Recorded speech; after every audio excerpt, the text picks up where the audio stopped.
Salut les terriens, salut les terriens. Bienvenue dans votre talk du samedi soir. Bonsoir.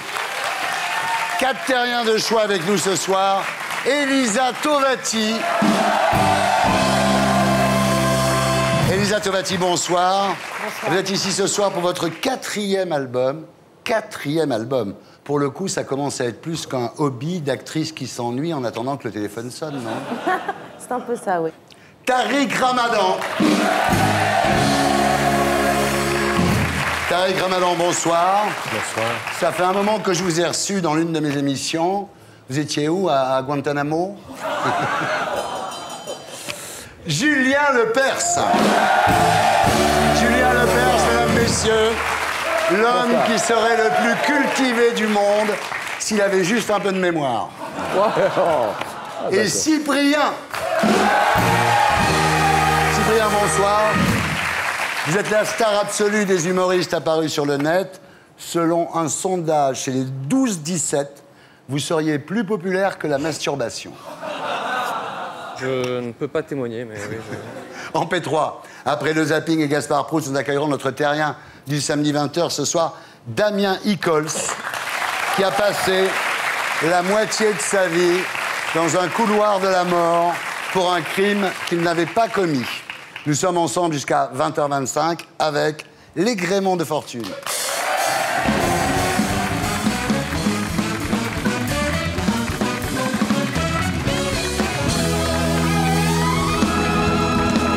Wow!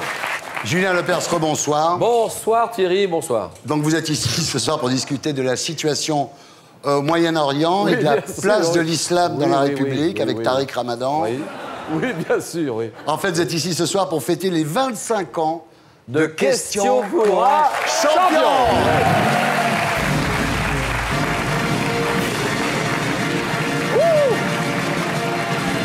Il y a un gâteau qui arrive, il y a quelque chose. Il y a un gâteau qui arrive, il y a quelque chose.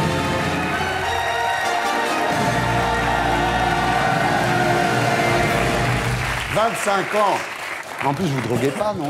Pas d'alcool, pas de cigarettes, pas de drogue, pas de choses comme ça. Limite triste, limite triste. Limite. Alors, les chiffres parlent d'eux-mêmes. Hein. 7500 émissions, 800 000 questions posées, 800 000 fois à faire semblant de connaître la réponse, Julien. Non, heureusement qu'il y a les réponses sur les cartons, parce qu'autrement, c'est pas possible. Oui. Alors, question pour un champion, en plus, c'est à l'antenne 365 jours par an. Rediffusé la nuit, 366 les années bissextiles, on peut pas échapper. Et le dimanche, 1 heure de jeu. 1 heure. Alors, vous enregistrez 6 émissions par jour d'enregistrement, multiplié par 6 jours d'enregistrement, 6 fois 6, Thierry. 36. Voilà, bravo. Alors, ce qui est terrible, c'est que des fois, vous avez mal au maxillaire à force d'articuler. Hein. Oui, c'est vrai. Hein. C'est vrai. J'ai mal aux pieds, j'ai mal au dos, parce que je suis debout, moi, je suis pas assis. Oui, c'est ça, oui, c'est difficile. Très difficile. Alors, le plus gros changement, en fait, dans le jeu en 25 ans, c'est quand vous avez décidé de ne pas mettre de cravate pour les week-ends. Et là, tollé général, des centaines de lettres. Hein. Pas du tout, c'est totalement faux. Ah bon? Non, non. Le décor a changé. Parce qu'on dit que le public, c'est le même depuis 25 ans. Il y en a qui sont là. Ils sont jeunes, les miens. Il y en a qui sont là. Il y en a qui sont là. Et le décor a changé, la façon de rédiger les questions a changé, la façon de sélectionner les candidats a changé. Évolution, oui, révolution, non. Alors, incroyable succès, audience très stable, sauf peut-être en cas de forte canicule. Là, vous avez beaucoup de... Évidemment, ça tombe comme des mouches. Là. Il est dur, Thierry, très, très dur. C'est marrant quand même, parce que c'est un jeu où il y a quoi? Une encyclopédie à gagner? Non, pas du tout. Non, pas du tout. Ah bon? Mais non. Le dimanche, à partir de maintenant, et ça, c'est nouveau, on peut gagner jusqu'à 100 000 euros. 100 000 euros. 100 000 euros. Ah, je vais jouer, alors, oui. Et voilà. Alors, évidemment, une grande partie du succès du jeu est due à vos gimmicks. Ah oui.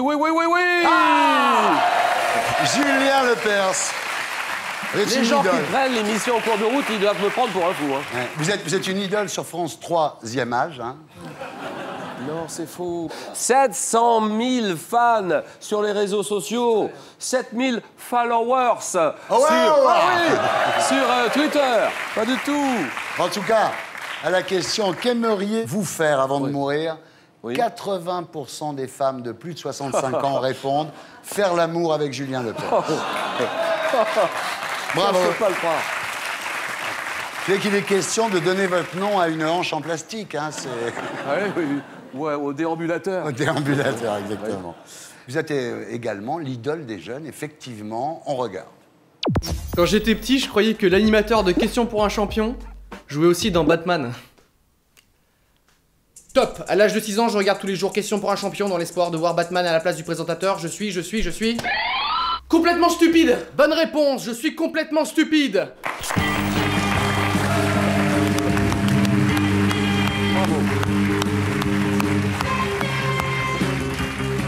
Alors évidemment, pour rester jeune, Julien, vous vous donnez beaucoup de mal. Non, pas tellement. Non, Ah bah non. si. Ah, je fais rien, mais qu'est-ce que je fais alors?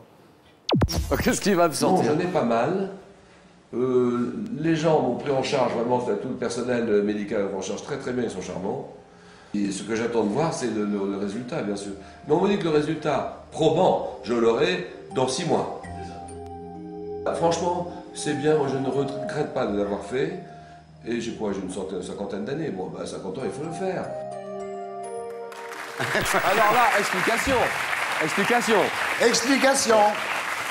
Comme je voulais voir ce qu'il était en train de faire, tu sais, je pouvais pas le voir, je lui ai demandé qu'il me fasse un truc et qu'il le mette en télévision. Ils l'ont mis sur leur site. Quelqu'un l'a pris, l'a mis sur le site et l'a porté chez Ardisson. Et voilà, et maintenant Merci, on est à Thierry. 52 millions de vues sur Internet. Voilà, bravo. Pierre-Cyprien est battu. Merci.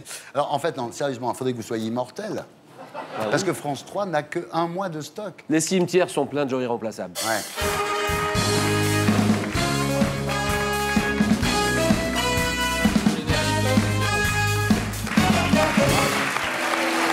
Alors,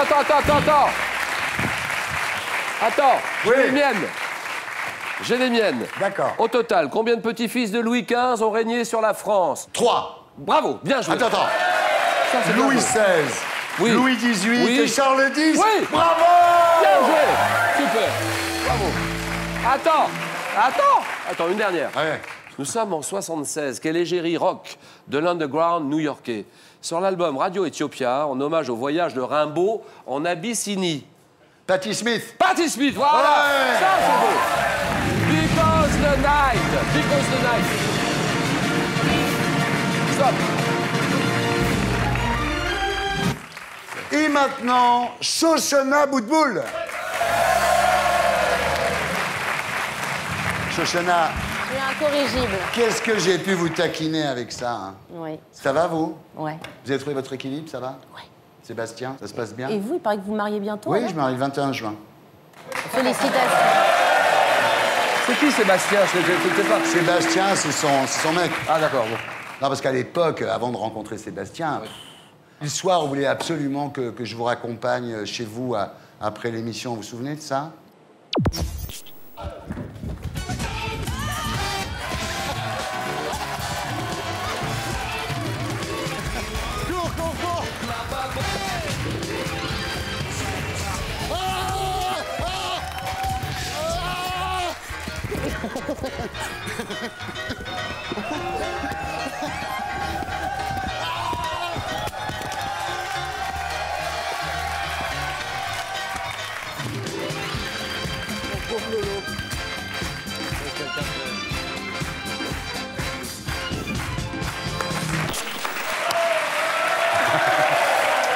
C'est des bons souvenirs. Quand je pense qu'il y a encore des gens qui vous appellent Shoshana. Non, mais franchement. Mais maintenant, ça me fait plaisir après coup. Voilà. Yalla. Alors, reprenons. Vous êtes ici ce soir donc, pour votre 4e album qui s'intitule Cabine 23. 23 parce que vous êtes fan de Michael Jordan, non? C'est mon chiffre fétiche. c'est J'aime votre- aussi Michael Jordan. Alors, la cabine en question, c'est une cabine de train. Et l'album, un carnet de voyage. Donc, c'est une façon de partir à la recherche de vous-même et de vos origines. Mère russo-polonaise dont la famille a été déportée pendant la Seconde Guerre mondiale. Père d'origine marocaine. Alors, c'est pas larmoyant. Vous avez une expression formidable que j'adore. Vous dites « je ne sucre pas le sucre ». Ouais. J'adore cette expression. Et puis, à la fin de Pichipoi, donc Pichipoi, c'est l'endroit où les Juifs disaient qu'ils allaient, à l'époque, quand on les mettait dans des trains, on entend le Kaddish, la prière des morts. Donc, c'est vraiment une introspection, ce disque. Oui, c'était important de faire un voyage fantasmé. Cette introspection, cette renaissance m'a fait du bien. Et à travers 18 chansons, on se balade comme ça dans toute l'Europe et on connaît un peu plus de ma vie à la fin. Alors, vous êtes donc un mélange d'Ashkénaze et de séfarade. Oui. Alors, ça donne quoi, la vérité si je pleure? C'est un peu ça. Ça donne les couleurs du Sud avec une âme slave ou une table de fête avec du couscous et de la vodka. Voilà, c'est bizarre. Mais c'est pas mal, finalement. On regarde à quoi ça ressemble. Je n'ai pas l'origine de ce qui s'est passé. Je n'ai plus de racines, je pars les retrouver. T'as plus d'horizon, plus rien d'important. T'as plus d'illusions, t'as plus rien en grand. Mais j'ai le vent d'Orient. Je sais qu'il va me pousser. Moi j'ai le temps et là de mon côté. L'été, J'ai tout le temps, tout le temps. Voilà Elisa Tovati, extrait de Cabine 23, son nouvel album. Vous avez été conçu dans un train. Oui, j'ai été conçue dans un Paris-Saint-Raphaël, paraît-il. Alors, vous avez reçu une assignation de la SNCF suite à ce disque. Oui, ce qui est assez étrange, c'est que cet énorme cabinet d'avocats, donc mandaté par la SNCF, m'attaque et donc m'interdit d'évoquer de loin ou de près ce train mythique dans lequel ce voyage imaginaire est fait. Et en fait, ce qui est incroyable, c'est que j'ai travaillé main dans la main pendant 6 mois avec la SNCF. Ils ont été très intéressés par le projet, ils ont écouté les titres et ils m'ont ouvert très gentiment les portes de cet Orient Express, gracieusement. Et quand l'album était fini, très fièrement, je leur ai envoyé en septembre. Et 6 mois après, alors qu'on est en pleine promotion et que l'album est dans les bacs, je reçois une mise en demeure. J'ai 7 jours pour briser tous les disques qui sont en France, mais pas que ça, c'est-à-dire qu'ils m'enlèvent mon droit d'expression artistique, mais surtout, c'est une censure, car le clip que vous venez de voir, qui n'est absolument pas dans ce train mythique et qui ne parle pas du tout de ce train, doit être aussi enlevé de YouTube, de Deezer, de tous les sites. Et absolument tout ce qui a été fait autour de cette cabine 23 doit être détruit dans moins de 7 jours. Vous imaginez la violence quand vous recevez une lettre comme ça? Ça fait 2 ans que je travaille jour pour jour sur ce projet. Je ne peux rien faire. Je ne peux pas les attaquer. Je suis trop petite. J'ai peur. Très sincèrement, j'ai peur. Ce qu'on va faire, vous allez créer un compte Twitter. Et puis les gens qui vous soutiennent pourront vous défendre sur ce compte. Et puis trouvez-vous un bon avocat. Parce qu'à mon avis... je pense que c'est sincèrement trop tard. Je mais pense non, que c'est dans pas trop tard. 7 jours, il va falloir si on que je les brise écoute, à ces ce moment-là, on ne peut albums. plus diffuser Nuit et Brouillard. Donc je veux dire, ça devient n'importe quoi. Vous savez, ils m'enlèvent ma liberté d'artiste, mais en tout cas, ils ne m'enlèveront jamais l'envie et le désir de parler, de m'exprimer. Mais en tout cas, le constat aujourd'hui, c'est que ce grand cabinet d'avocats me demande de briser ses albums et que dans 7 jours, Cabine 23 n'existera plus. Voilà. Il faut vous défendre, courage. Alors, Cyprien, rebonsoir. Oui. Pour les moins de 18 ans, votre boulot, c'est blogueur, podcasteur, youtubeur. Youtubeur, c'est bien. Ouais. Et pour les plus de 18 ans, vous faites des vidéos à la con dans votre chambre, vous les mettez sur Internet. Je suis un branleur. Voilà. Et vous faites marrer des millions de gens, quand même. Ouais, j'essaie. Sérieusement, Cyprien, Ouais. ça fait quoi d'avoir un métier qu'on ne peut pas expliquer à sa grand-mère? Non, mais ça résume tout ça. C'est-à-dire qu'on on se rattache à des mots, on dit « Ah, mais c'est Internet !» Et là, c'est perdu encore plus. Bon, laisse tomber. D'accord. Les vieux comprennent pas ce qui se passe dans la tête des jeunes. Ils sont pas élevés par la télé, par la PlayStation. Ils comprennent pas à quel point on est fêlés. Ils connaissent pas Internet, les boîtes, les grecs, les DVD. Les vieux comprennent pas ce qui se passe dans la tête des jeunes. Ils sont pas élevés par la télé, par la PlayStation. Les vieux comprennent pas ce qui se passe dans la Orelsan, tête premier des album. jeunes. Tu dis pas de conneries? Eh, C'est il ça est bien, Orelsan, j'aime beaucoup. Alors, vous avez commencé en 2007. Ouais. Au départ, c'était 200, 300 vues. Ouais, maintenant, c'est des millions. C'est des chiffres hallucinants. Toutes vidéos confondues, vous cumulez 100 millions de vues sur Internet. Vous avez 3 millions de fans sur Facebook, 5 millions d'abonnés sur YouTube. Et cette vidéo a fait 11 millions de vues, mesdames, messieurs. Quand j'étais petit, je pensais que tout ce qu'on voyait dans les films, c'était vrai. Tout était vrai. Fais tes adieux. Coupé. C'est pas fais tes adieux, mais fais ta prière. Ah désolé. On l'a refait. Acteur suivant. Virez-moi le cadavre. Et action. Fais tes adieux. Coupé. Ah merde. Ah non, j'ai encore... Je suis désolé, en plus avec cette... La boulette. Quand j'étais petit, j'étais vraiment très con. Voilà, Cyprien, 11 millions de vues. Le beau gosse que j'étais. Alors, SNT, c'est 1,5 million de téléspectateurs. J'espère oui. que vous allez rester. Ça vous... Je reste par commodité, voilà. Vous êtes gentil, merci. Je suis très aimable. Alors, le 21 mars ont eu lieu les Web Comedy Awards, les Oscars de YouTube. Et cette vidéo, donc quand j'étais petit, a été élue meilleure vidéo de l'année. Alors jusqu'au bout, il y avait le chaton qui se tape le mur, là, et c'était entre les deux. Hein. Et René Lataupe, c'est une sorte de concurrence. Ouais, il y avait quand même une grosse compétition. Alors les Web Comedy Awards, c'était présenté par Anthony Cavana. Ouais. C'est marrant, la vie réserve des surprises quand même. Quand vous étiez petit, vous vous êtes jamais dit, un jour, je rencontrerai Anthony Cavana. Ouais, moi C'est incroyable. Non, mais moi je regardais ses spectacles, c'est marrant. C'est incroyable. Alors ce soir-là, Anthony Cavana a beaucoup discuté avec les youtubeurs, déjà pour expliquer qui il était. Mais non, mais en fait, on n'a pas 8 ans non plus, quoi. Donc, Ouais. Alors, Cyprien, vous êtes devenu l'idole de toute une génération de futurs chômeurs qui passent leur temps à glander sur YouTube en traitant les profs de bolos, quoi, vraiment. Ouais, hein, mais une génération quand même. Ouais, il y a beaucoup de jeunes qui regardent même plus la télé, qui écoutent plus la radio. Ouais. Désolé, hein, mais et du coup ils regardent beaucoup YouTube et voilà. Vous gagnez de l'argent comment alors? Bah c'est un truc tout bête, mais je coche une case quand je mets une vidéo. Après, à chaque vue, il y a une toute petite pub qui s'affiche, qui fait un tout petit revenu, quoi. Ça vous fait quoi, 5-10 000 euros par mois quand même, non?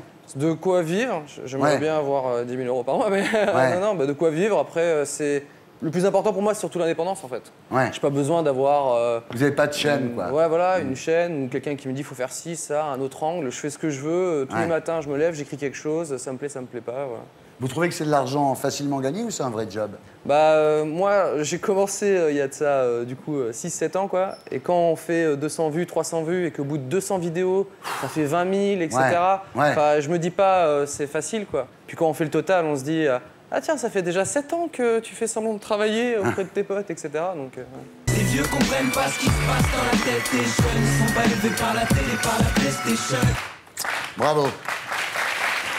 Tariq Ramadan, rebonsoir.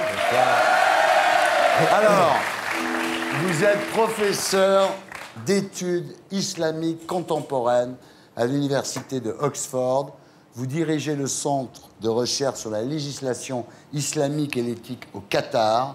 Vous êtes président de l'organisation European Muslim Network à Bruxelles. Et la presse américaine, que ce soit Time ou Foreign Policy, vous classe parmi les penseurs les plus influents du monde. Et pourtant, en France, dites-vous, vous êtes diabolisé. Ça se passe au quotidien par le fait qu'aucune université de France ne m'accueille, que quand je suis accueilli 2 jours avant, on annule. C'est ce qui s'est passé à Lille. C'est passé à Lille, ça s'est passé à Paris, ça s'est passé dans 5 grandes écoles françaises.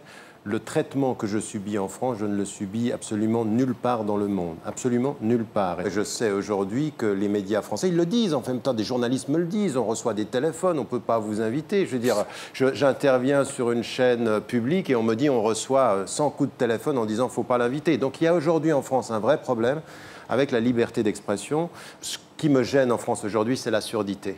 Moi, je ne suis pas du tout un agent de la violence et un agent de la division. J'ai fait toute ma vie dans l'humanisme, toute ma vie dans la solidarité, toute ma vie dans le vivre ensemble, pour être traité aujourd'hui en France avec quelque chose qui n'est pas moi. C'est la mauvaise conscience de la France. Dites, la France est sous occupation intellectuelle. Vous voulez dire quoi par là? Je veux dire qu'effectivement, aujourd'hui, il y a des courants de pensée qui peuvent s'exprimer beaucoup plus que d'autres, et que certains ont dit des bêtises, certains ont dit des contre-vérités, et ils continuent à parler, et d'autres qui pourraient dire 100 fois moins, et on les empêche de parler. Donc mon problème aujourd'hui, c'est qu'un certain nombre d'intellectuels en France, qu'on voit tout le temps sur les plateaux, empêchent d'autres de s'exprimer. La France, aujourd'hui, elle est en crise intellectuelle, c'est-à-dire qu'on n'a plus de vrais débats de fond. On est dans la controverse, on est dans la tension, on est dans la surdité et on est dans l'anathème. Ça ne peut pas être. Et ce que vous dites, c'est qu'à l'étranger, ça ne se passe pas comme ça. Mais écoutez, en Angleterre, en étant professeur à l'université, j'interviens dans toutes les universités du monde. Ouais.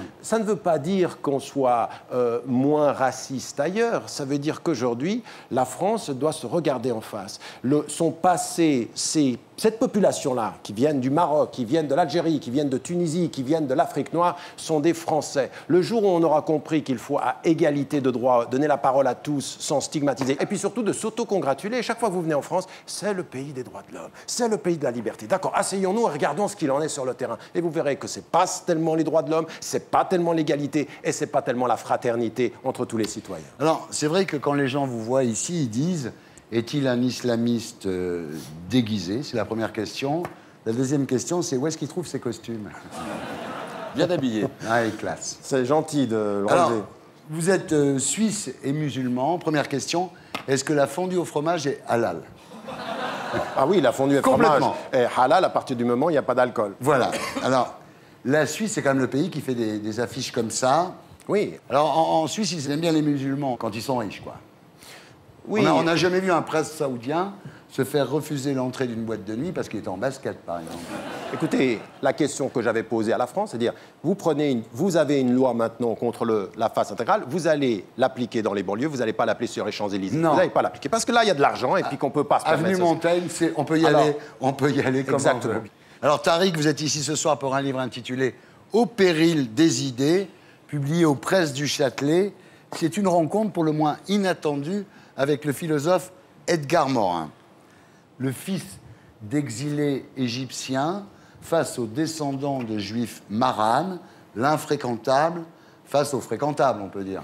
Oui, pour moi, c'est un frère en humanité. Ce qui me lie à lui, c'est cette conscience de deux choses. D'abord que le monde est compliqué et il faut rester dans la pensée complexe et non pas dans la simplification, et que l'humanité des hommes est supérieure en toute chose à leur choix de religion ou de culture, et que c'est ça qui est le plus important. C'est le vrai universalisme, en fait. Exactement.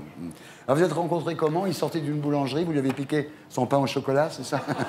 Exactement. C'est comme ça que ça a commencé, voilà. Alors ce livre est un débat sur les grandes questions de notre temps. Première question, faut-il que Gignac aille à Rio? Ça le fait marrer, parce que vous avez joué au foot, vous. Exactement. Il était à Servette, au club de Genève. Vous étiez bon au foot, en plus? J'étais pas trop mauvais, mais pas si bon que ça. J'ai eu le choix à un moment donné entre être un footballeur professionnel et faire de la philo, j'ai fait philo. Dites-moi, Tariq, je vois avec l'insigne du SIDAction, là. Vous savez que dans les pays quand même comme le Qatar, l'Arabie Saoudite, vous ne pourriez pas le porter, en Égypte non plus, d'ailleurs. Non, je ne sais pas si je pourrais pas le porter, mais je le ferai. Le porter. J'ai écrit un livre qui s'appelle « La réforme radicale » et j'ai dit à la conscience musulmane, il faut cesser d'associer le sida à une faute morale. Quand un homme ou une femme sont malades, on ne lui demande ni la cause, ni la raison, ni la religion, ni le statut social. On soigne. Bravo. On est d'accord. Alors, vous êtes tellement fort qu'à la fin du livre, Edgar Morin se convertit, se fait appeler Mohamed Ali. Incroyable. Alors, vous traitez de la laïcité et du laïcisme. En fait, c'est pas du tout la même chose. La laïcité, c'est pas de religion. La laïcité, c'est toutes les religions. Déjà, il faut préciser aux gens qui ne le savent pas. Et le laïcisme, c'est utiliser la laïcité pour combattre le religieux. Nous sommes d'accord avec Edgar Morin sur une chose. C'est que la laïcité, moi, je veux que la France applique la laïcité pour tout le monde de la même manière et sans discrimination. De fait, toutes les religions.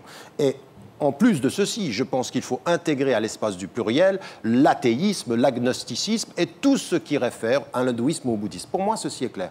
Le problème que nous avons avec certains intellectuels et certains courants de pensée en France, c'est qu'ils confondent ceci avec l'idée que la laïcité, ce serait un espace de combat contre le religieux. On ne veut plus voir le religieux, on ne veut même pas qu'il participe à des questions éthiques. Attendez, moi, si j'ai une conscience, je dois pouvoir parler du clonage, je dois pouvoir parler de la bioéthique, je dois pouvoir parler de toutes ces questions sociales. J'ai un jingle pour vous. Aie confiance, oui, crois en moi. Bien, alors vous parlez avec Edgar Morin de la Shoah et de l'antisionisme. Alors, vous dites, quelles que soient les divergences sur les faits et les chiffres, il faut condamner la Shoah, bien entendu. Ceci étant, il faut également condamner la politique israélienne en Palestine. Parce que quand Poutine envahit la Crimée, tout le monde dit c'est contraire à la loi internationale.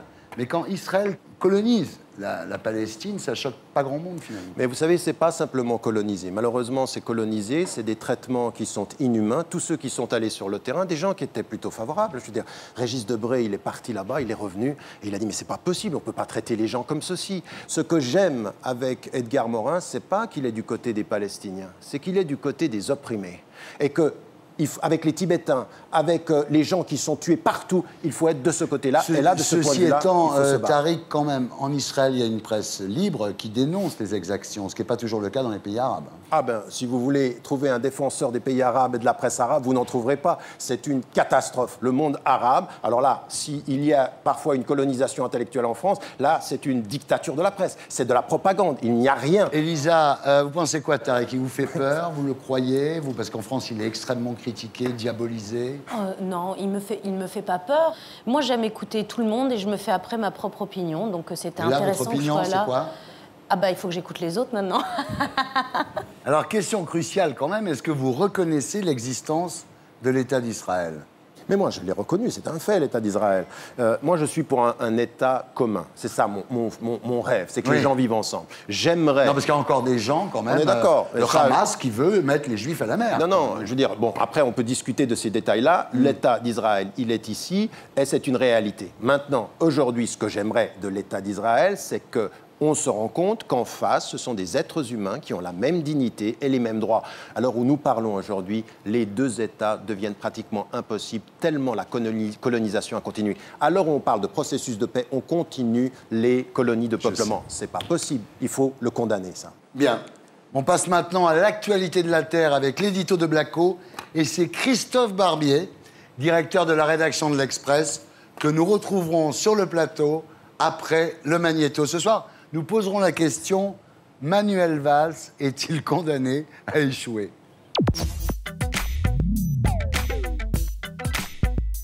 Début mars, Le Parisien a demandé aux Français qui pourrait remplacer Jean-Marc Ayrault en cas de remaniement. 40% des électeurs de gauche ont répondu Martine Aubry, tandis que 40% des électeurs de droite réclamaient, eux, Manuel Valls. Hollande a donc entendu le message des municipales. Puisque les Français ont voté à droite, eh ben, il a nommé Valls à Matignon. Un gouvernement de combat. Le problème, c'est qu'en 2012, les Français avaient élu une majorité de gauche à l'Assemblée. Aujourd'hui que le Front de gauche et les Verts refusent de participer au gouvernement, on se demande donc comment Valls va gouverner alors qu'il est si controversé dans son propre camp. Lors de la primaire en 2011, celui qu'on surnomme le Sarkozy socialiste, on pourrait sourire tellement la formule a été utilisée, n'a rassemblé que 5% des voix de la gauche. Et au moment de l'affaire Leonarda, Manuel Valls est même devenu plus populaire parmi les sympathisants de l'UMP que parmi ceux du PS. Les Roms ont vocation à rester dans leur pays et à s'y intégrer, là-bas. Mais le fait de ressembler à Sarkozy n'a pas que des inconvénients. En effet, Manuel Valls est à la fois un homme à poigne et le roi de la com. Un vrai Premier ministre. Face aux parlementaires socialistes, c'est l'homme à poigne qui devra être capable d'imposer de la discipline à ses troupes. Mais face à l'opinion, c'est le roi de la com qui devra faire des miracles. Aie confiance. Tu m'étonnes. Il va falloir très vite redonner confiance aux Français, a dit François Hollande. Très vite. Dans 1 mois et demi, c'est les européennes. Manuel Valls a intérêt à se manier. Au municipal, les élus socialistes ont tous pris une bonne gifle. Alors, si aux européennes, le FN arrive en tête et que le Front de gauche et les Verts font mieux que le PS, ce sera la méga baffe. C'est pour ça que François Hollande a choisi Manuel Valls. Parce qu'à la tête d'un gouvernement de combat, il faut un Premier ministre qui sache se battre, quitte à y laisser des plumes. Voilà, c'était l'édito de Blacko, mise en image de Julien Grappe. Christophe Barbier, bonsoir. Bonsoir. Vous êtes directeur de la rédaction de l'Express. On vous retrouve tous les matins dans Team Toussaint, qui est excellent. Bienvenue parmi nous. Merci. Alors, vous écrivez, aujourd'hui, il n'y a plus de hollandisme. Le président normal, c'est fini. Vaincre le chômage, c'est compliqué. Réorienter l'Europe, c'est impossible. C'est fini. Les promesses de campagne de 2012, elles sont mortes et enterrées. Tout le monde l'a bien compris, à la fois dans le personnage présidentiel et dans la politique menée. Donc, il faut inventer autre chose. Ce que Hollande tente avec Valls, au-delà des petites combinations personnelles, c'est ça. C'est de donner l'impression qu'il y a un second souffle au hollandisme, au socialisme, et que ce qu'il nous a dit théoriquement au 31 décembre, le pacte de responsabilité et le virage social-libéral, ça va trouver une incarnation avec cet homme.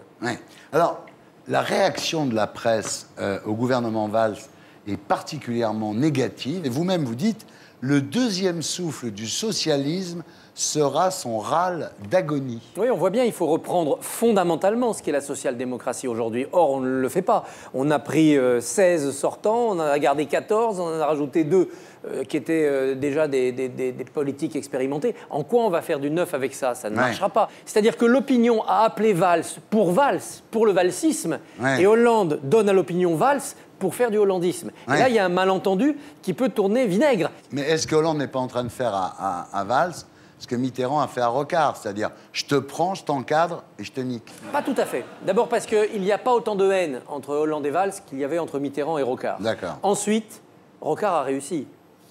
L'économie s'est améliorée, il est devenu très populaire et donc Mitterrand a dû se défaire de Rocard au sommet de son succès après la guerre du Golfe. Il n'est pas dit que ça se passe comme ça pour Valls. Est-ce qu'il y a une majorité socialiste à l'Assemblée nationale? Arithmétiquement, oui. Tout seuls, ils ont la majorité. Parce que alors, tout dépend de ça. Arithmétiquement, tout dépend de ça. oui. À une voix près. D'accord. Mais il faut aussi une majorité contre. Donc il y a des gens qui peuvent s'abstenir, pas forcément voter avec la droite. Les Verts vont être dans une attitude qui ne va pas être d'agressivité permanente. N'oublions pas une chose. Si le gouvernement Valls est renversé, Hollande va dissoudre. Si Hollande dissout là, dans les semaines et les mois qui viennent... Les députés socialistes sont au chômage. Il n'y en a plus un qui revient. Voilà. Comme en 93, ils sont revenus en 60.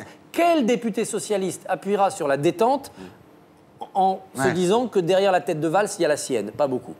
Tariq, qu'est-ce que vous pensez de ce gouvernement Valls? J'essaie d'aller au-delà de ces histoires de personnes. J'essaie de regarder le projet politique et je trouve qu'aujourd'hui, je l'ai dit au moment des élections présidentielles, les thématiques qui étaient abordées, la façon dont elles étaient abordées, étaient déjà un signe que sur le terrain, le Front National était en train de l'emporter. Moi, ce qui me gêne énormément, c'est dans la politique de Valls, comme parfois je l'ai critiqué avec Sarkozy, c'est un espèce de populisme. Alors justement, Tariq Ramadan, on a beaucoup entendu Manuel Valls sur l'antisémitisme au moment de l'affaire Dieudonné, et je pense qu'il avait parfaitement raison, parce qu'il fallait arrêter cette histoire, ça suffisait. Ceci étant, est-ce qu'on l'entendra autant sur l'islamophobie? Lutter contre tous les racismes, c'est une nécessité. Valls n'est pas dans un processus égalitaire par rapport à ça. Il sait très bien où les intérêts peuvent se jouer par rapport à ça. Alors, justement, Tariq, la Commission nationale consultative des droits de l'homme déclare 74% des Français pensent qu'il y a trop d'immigrés en France. Et quand on descend dans le détail de l'étude de cette commission, c'est les arabo-musulmans qui focalisent les crispations. Pourquoi? Parce que les gens pensent qu'ils profitent des aides sociales, qu'ils portent atteinte à la laïcité, c'est-à-dire les cantines, halal, les piscines, etc., et qui sont responsables de la délinquance. Donc, les Français, en fait, ils votent Front National, ils ont voté UMP, quand on regarde un peu les études, par rejet des arabo-musulmans.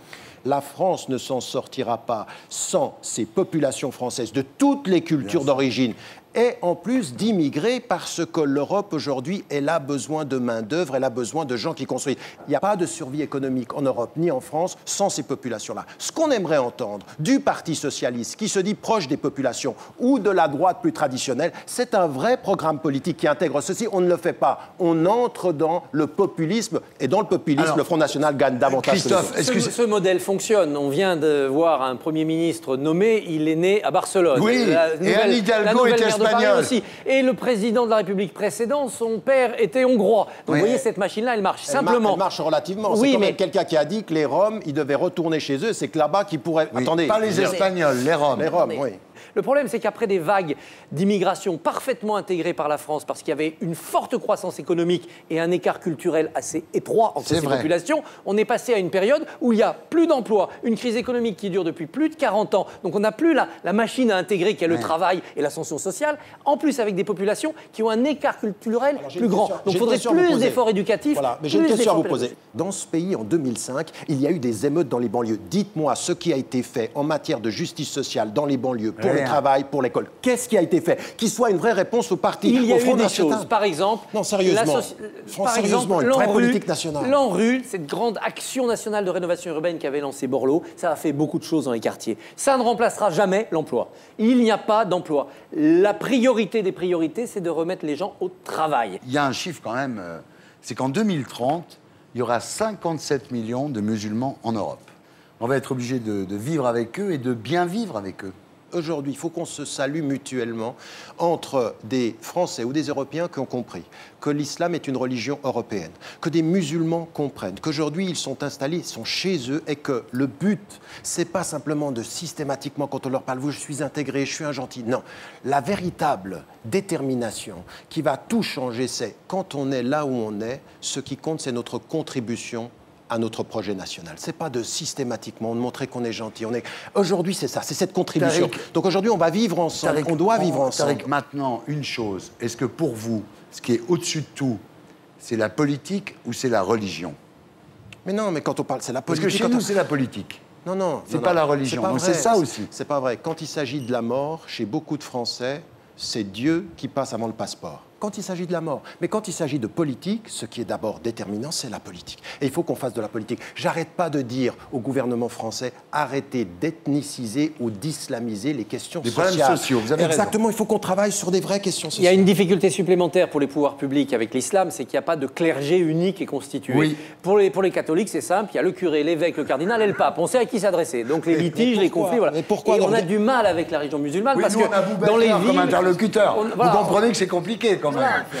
On a construit des institutions qui sont encore jeunes, fragiles et souvent déchirées en interne. Quand on essaye de régler un problème local, on a affaire à des associations. Certaines ont un enracinement marocain, d'autres tunisiens, d'autres turcs, d'autres, etc. Derrière, il y a les problèmes de financement. Donc c'est extrêmement compliqué pour un État de dire voilà, on va fonctionner comme ça et ça va s'appliquer à tout le monde. Moi, j'ai pas envie qu'on me parle pendant 100 ans de est-ce que vous allez avoir une autorité unie dans l'islam. La réalité du terrain, elle montre depuis 50 ans que des Français, des Allemands, des Britanniques, des Américains de confession musulmane sont en train de s'installer et qu'ils vivent très bien, qu'ils n'ont aucun problème avec l'environnement. Que leur vrai problème, il n'est pas la religion. Leur vrai problème, c'est égalité de droit dans l'emploi, égalité de droit dans l'habitat, reconnaissance de leur dignité. C'est ça. Il faut qu'on arrête aujourd'hui de mélanger les Christophe, c'est vrai qu'un mec qui a fait bac plus 10, s'il s'appelle Tariq, il a moins de chances de trouver de boulot qu'un mec qui s'appelle François, c'est vrai. Bien entendu, il y a une ségrégation évidente. Le problème, il est là. Et s'il s'appelle Robert ou Tariq, mais qui vient du 9-3, il sera moins bien traité que celui qui viendra du 16e arrondissement de Paris. Bien. Cyprien, la conclusion, c'est vous, évidemment, parce que vous incarnez les jeunes. Alors, j'ai plein d'avis et j'ai plein de questions. Choisissez-en. Non, c'est pas vrai du tout. non, mais je suis. Non, mais c'est super intéressant à chaque fois. Non, mais c'est vrai, tout le monde était comme ça. Voilà. Christophe, merci beaucoup. Merci d'avoir été avec nous.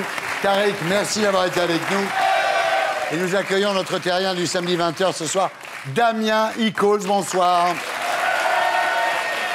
Alors, Damien Eccles, condamné à mort, à tort, en 1994 pour un crime sataniste. Vous avez passé 18 ans dans le couloir de la mort avant d'être libéré. Aujourd'hui, ce cauchemar, vous le racontez dans un livre intitulé « La vie après la mort », publié chez Ring, et à 20h dans Salut les Terriens. Et maintenant, j'accueille Gaspard Proust pour « Elle est pas belle, la vie ?»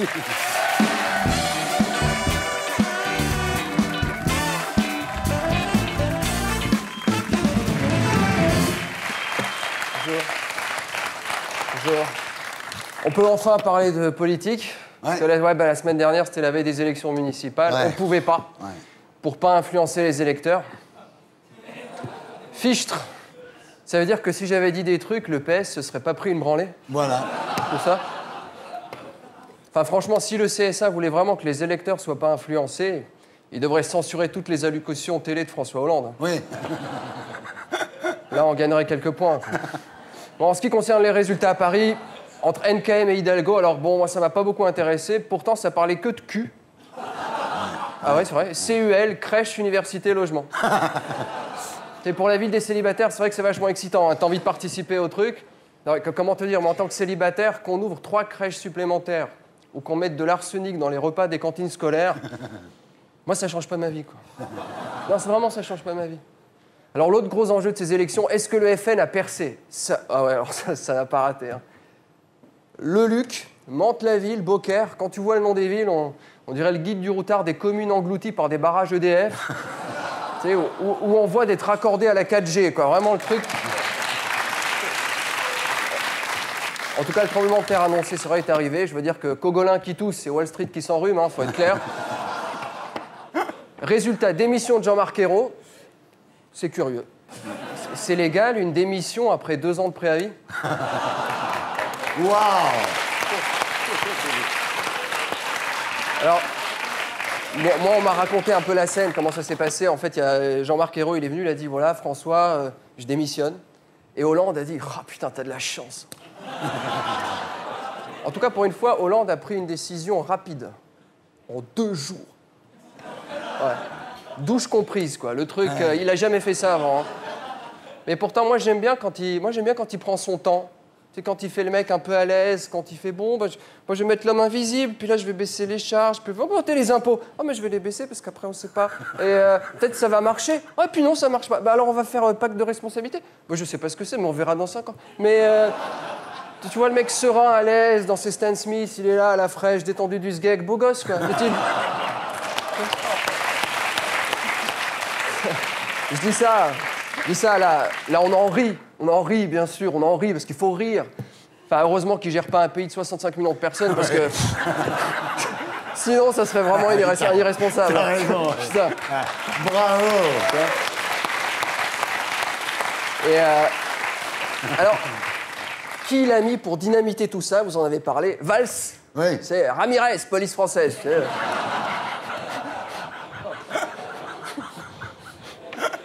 Non mais les gens n'ont aucune imagination quoi. Comme on a eu un mou aux manettes, bah pour changer on va mettre un dur. Voilà. Ah bah voilà. Bah, voilà. Bah, vous en avez assez du mec sous méthadone. Bah je vais vous en débarrasser, je vais mettre le mec sous coke. Voilà. Tu vois. Voilà. Bah, la France en ce moment, elle me fait penser à une meuf qui sort d'une séance de sophrologie et qui enchaîne direct avec un gangbang. Alors donc bon, Valls, enfin Premier ministre, premier choc. Duflot ne reste pas au gouvernement. Putain, mais qu'est-ce qu'on va devenir? En même temps, virer Duflot, c'est peut-être le premier geste écologique de Valls. Ah bah oui. C'est vrai. Bravo, Manu. C'est bien ça. Faut qu'il réussisse. Faut qu'il réussisse. Non mais c'est vrai. Est-ce qu'on peut vraiment dénigrer un homme qui, dans les pires heures de la République, s'est levé et a eu le courage de dire non à Leonarda? Non. Tu vois? Ah, Valls, petit Français de sangria mêlé. Ramirez, police française, pardon.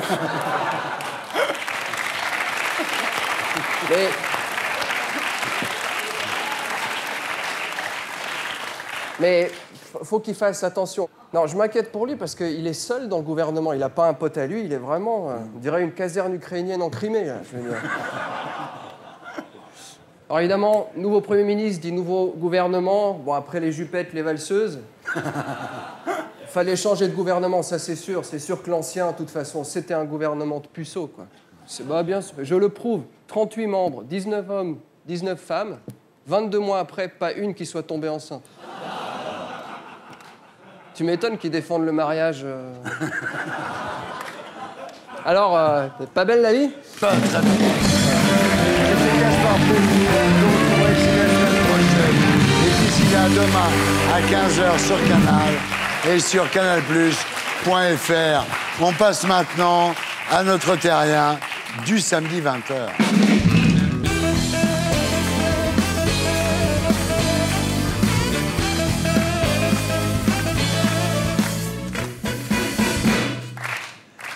Damien Echols, rebonsoir. Vous êtes né le 11 décembre 1974 à West Memphis, dans l'Arkansas, aux États-Unis. Alors, votre père faisait des petits boulots mal payés. Votre mère ne travaille pas. Et vous êtes, à l'âge de 2 ans, obligé de partir vivre chez votre grand-mère dans un mobil-home. Quand je suis né, ma mère avait 15 ans, mon père avait 16 ans. C'était encore à peine des enfants, en fait. Ils étaient incapables de s'occuper d'un enfant. Alors la pauvreté finit par faire exploser votre famille. Votre père part vivre dans un motel. Mais pour entretenir de bonnes relations avec ses enfants, il vous montre des films d'horreur. C'est le cas, oui, c'est bien ça. Aujourd'hui, les films d'horreur, c'est un petit peu comme un nounours pour moi, ça ne me fait pas du tout peur. Le premier film qu'ils m'ont montré, c'est Massacre à la tronçonneuse. Massacre à la tronçonneuse, je devais avoir 5 ans. Et puis un jour, vous voyez débarquer dans votre vie un dénommé Jack Echols qui va vous adopter à la demande de votre mère. Vous dites c'est un salopard haineux dont le jeu favori était de me torturer en me pinçant, de me retourner les doigts et de me tordre les chevilles. C'est tout à fait ça. Mon père nous a quittés quand j'avais 7 ans, donc elle s'est remariée. Et voilà un homme qui a toujours eu du ressentiment pour moi, parce qu'à ses yeux, j'étais le symbole de sa relation précédente. Alors au collège, vous êtes de plus en plus seul, vous êtes pauvre, vous êtes mal dans votre peau, et c'est là que vous devenez gothique. Et question musique, vous écoutez Metallica, Anthrax, Iron Maiden. Et c'est à cette époque que vous rencontrez vos 2 potes, Jason et JC. Alors Jason devient votre meilleur ami. JC, lui, c'est un peu un retardé mental. Jesse avait un QI entre 68 et 70. Alors à l'époque, dans votre chambre, les esquisses de Goya remplace les posters de skate et vous vous enfoncez dans le dark. Et là, le 6 mai 1993, les corps de 3 petits garçons de 8 ans sont retrouvés dans un bois. L'un d'entre eux est castré. On parle de crime sataniste. Vous et vos 2 copains, vous êtes arrêtés pour ce triple meurtre. Au procès, Jesse, le retardé mental, vous accuse, vous et Jason, du crime avant de s'accuser lui aussi. Lorsque la police est allée le chercher, pendant 12 ou 14 heures, ils l'ont torturé pour avoir ses aveux. Et puis évidemment, il a dit que Jason et moi, on était coupables, nous aussi. Là, tout est fait pour démontrer que vous êtes un abominable sataniste. On parle de vos séjours en hôpital psychiatrique, on parle des esquisses de Goya dans votre chambre, de votre journal intime, on parle des livres de Stephen King que vous adorez, on parle de vos cassettes de Metallica, ce qui fait qu'à la sortie du tribunal, la foule veut vous lyncher. Lorsqu'on est arrivé à la cour, on a considéré que le procès n'était qu'une formalité, une formalité pour me condamner à mort. Et là, vous vous retrouvez dans un couloir de la mort. Vous allez y passer 18 ans. Alors, dès votre arrivée dans la prison de haute sécurité de Tucker Max, vous êtes amené dans un bâtiment crasseux, infesté par les rats et jeté dans une cellule. Pendant 18 jours, ils m'ont torturé, ils m'ont battu, ils m'ont affamé. Ils entraient dans ma cellule à minuit ou 1h du matin et ils m'enchaînaient au barreau et chacun à leur tour, ils me battaient. Alors le lendemain, vous passez un coup de fil et vous découvrez qu'en fait, c'est 25 $ les 15 minutes. La prison a un contrat avec la compagnie de téléphone, donc ils gagnent pas mal d'argent avec ces coups de fil. Et là, en revenant de cet appel téléphonique, quand vous revenez dans votre cellule, vous découvrez un paquet avec dedans du papier, un stylo, des enveloppes timbrées, un rasoir, un gâteau au chocolat. Et c'est un cadeau d'un dénommé Ju San, qui est en fait un bouddhiste, et qui fait ce ce cadeau, finalement, à tous les condamnés à mort comme lui. C'est ça qui m'a mené vers le bouddhisme. Et au fil des années que j'ai passées en prison, je suis entré dans l'ordre du bouddhisme japonais. C'est l'ordre dans lequel ont été formés les samouraïs. Alors la cellule, le lit, c'est une dalle de béton. Et la salle d'eau est délimitée par une plaque en acier. Et le lavabo se trouve là où devrait se trouver le bouton de la chasse d'eau. Ce qui veut dire que pour se raser ou pour se laver les dents, il faut s'asseoir à califourchon sur les toilettes. Ils vous donnent juste assez pour vous permettre de survivre. Alors par la fenêtre, enfin, c'est une fente de 10 cm de large dans le béton. Vous voyez un mur en béton. Un mur en béton, oui. Et ça a nuit à ma vue. Je n'ai pas vu la lumière du jour pendant près de 10 ans, donc ma vue a beaucoup baissé. Alors la vie quotidienne, c'est 23 heures sur 24 dans cette cellule, 1 heure de promenade, avec les pieds et les poings entravés. Quand je suis sorti de prison, ça fait 2 ans et demi que je suis sorti. Il m'a fallu pas mal de temps pour remarcher. Alors le petit déjeuner est servi à 2h30 du matin. Pourquoi? Parce qu'il y a des prisonniers, que vous appelez des esclaves, qui travaillent dans les champs. Donc tout le monde, même si on ne travaille pas dans les champs, tout le monde est obligé de se lever à 2h30 du matin. Et comme les lumières sont éteintes à 22h30, c'est-à-dire qu'on n'a que 4 heures par jour de sommeil ininterrompu, en fait. Ils veulent que les gens travaillent le plus possible parce que le système pénitentiaire aux États-Unis repose sur les bénéfices. Et puis il y a les rats. Il y a divers insectes aussi, et les insectes arrivent dans les aliments. Et bien souvent, ce que l'on a dans l'assiette, c'est immangeable étant donné qu'il y a tant d'insectes. Il y a les moustiques. Les murs sont couverts de moustiques. On ne peut pas dormir parce que les moustiques vous piquent les lèvres, les paupières. On les entend dans les oreilles, c'est intenable. Alors, parmi les condamnés à mort avec qui vous vivez, il y a des gens incroyables. Il y a Jonas. Alors, Jonas, c'est un unijambiste qui est prêt à tout pour une cigarette. Il est prêt, pour une cigarette, à boire 1 demi-litre d'urine ou en s'enfoncer le pied d'une chaise dans l'anus. On a l'impression que c'est une anecdote un peu humoristique, on n'y croit pas, mais ça existe et c'est en fait terrifiant. Alors la plupart des prisonniers sont incultes, ils ont souvent été brutalisés dès leur plus tendre enfance. Ils ne supportent pas d'être face à eux-mêmes dans cette espèce d'isolement absolu. Et vous dites qu'ils deviennent méchants et bruyants comme des babouins. Le QI moyen d'une personne dans le couloir de la mort aux États-Unis est de 85. Donc, ce n'est pas les gens les plus intelligents du monde. Et il y a beaucoup de gens qui ont des problèmes mentaux, mais il y a des gens qui craquent tout le temps. Alors, il y a un autre prisonnier remarquable, c'est JC. Alors, lui, il a le look un peu d'Iggy Pop. Il a le corps recouvert de grosses taches noires. Et en fait, vous découvrirez que ces taches noires sont des cigales qu'il a scotchées sur ses épaules, sur sa poitrine, sur son ventre, qu'il les appelle ses bébés et qu'il les caresse pour les faire grésiller. Oui, c'est ce qu'il faisait, Jesse. Et c'était une des choses les moins bizarres qu'il faisait, Jesse. Alors, il y a les gardiens. Alors, les gardiens, ils sont extrêmement pervers et morbides. Ils adorent les exécutions qui pimentent leur vie quotidienne.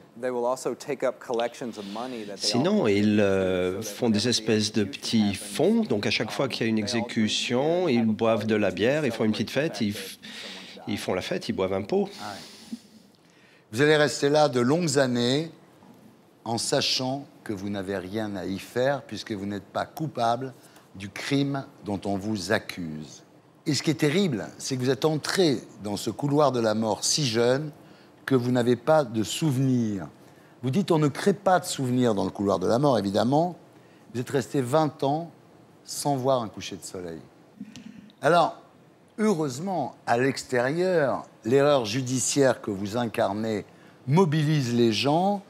Vous recevez à ce moment-là des dizaines de lettres et un jour, vous recevez celle de Laurie. Et là, alors que depuis des années, vous êtes scruté jour et nuit, elle commence par s'excuser de vous déranger dans votre intimité. C'est ça, oui. Dès la première lettre que j'ai reçue de Laurie, je savais que c'était quelqu'un hors du commun. Vous allez vivre avec elle votre plus belle histoire d'amour, vous allez vous marier, et elle va vous sortir de là.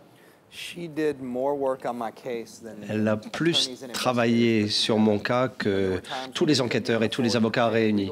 Certaines fois, on ne pouvait même pas payer les honoraires des avocats et elle a fait un emprunt bancaire pour pouvoir payer les frais d'avocat pour moi.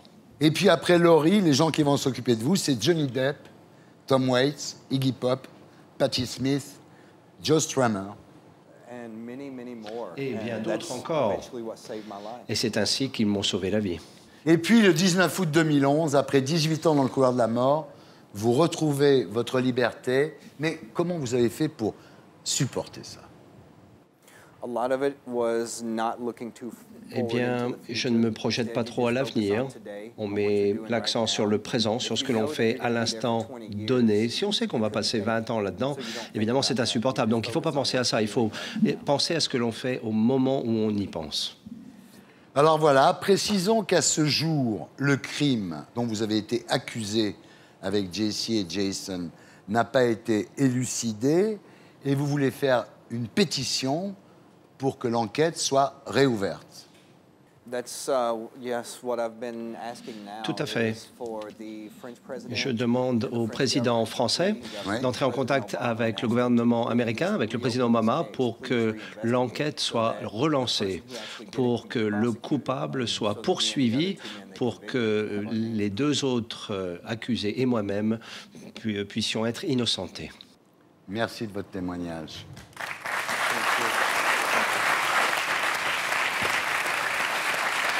Voilà, c'était Salut les Terriens, votre talk du samedi soir avec Elisa Tovati. L'album s'appelle Cabine 23 et vous êtes en tournée dans toute la France à l'automne. Tariq Ramadan pour Au péril des idées avec Edgar Morin aux Presses du Châtelet. Julien Lepers, Question pour un champion sur France 3 du lundi au samedi à 18h10 et le dimanche à 17h55. Cyprien, toutes les vidéos sur cyprien.fr et bien sûr sur YouTube. Christophe Barbier, merci. Christophe Barbier de l'Express, Damien Echols pour La vie après la mort chez Ring. Merci de votre témoignage. Et puis ce week-end a lieu la 20e édition du SIDAction. Vous pouvez envoyer vos dons par téléphone au 110 ou sur sidaction.org. Salut les terriens!